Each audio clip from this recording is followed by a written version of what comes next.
Hello বন্ধুরা, আসসালামু আলাইকুম। কেমন আছো? আশা করি ভালো আছে। আলহামদুলিল্লাহ আমিও ভালো আছি। তোমাদের মাঝে আবার একটা সিডি রডের ব্যাপারে নিয়ে চলে এলাম। তো আমি কী বলতে চাইছি বুঝো। ক্যামেরাটা দেখা। এই যে কতজন কী আছে পাড়া গ্রামে রড ফেলায় সিঁড়িতে, এই কেরাং সিধা সিধি করে দেয়। এই যে এই দেখতে একটা কেরাং, ক্যামেরা মনে দিকে একটা দেখাও।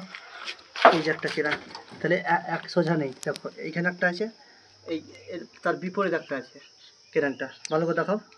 দেখতে পাচ্ছ এখানে একটা কেরাং, দ্বিতীয়টা তার হচ্ছে উপরে কেরাং। এটার লংজিভিটি আলাদা বন্ধু, সেদিন নিয়ম হচ্ছে এটাই। কতদিন পরে এই রড দিয়ে সোজাসুজি কেরাং তুলে দিল, যা হোক করে বেঁধে ঢেলে দিল। ওরকম একদম করবে না। কাজ কিন্তু একদিনের জন্য নয়, ঘরটা সারা জীবন থাকবে। চেষ্টা করবে যতটা ভালো করা যায় ততটা ভালো করবে। না বুঝতে পারলে ইউটিউব দেখো, সার্চ করো, ইউটিউব দেখে কাজটা করার চেষ্টা করো। এটাই বার্তা দিলাম।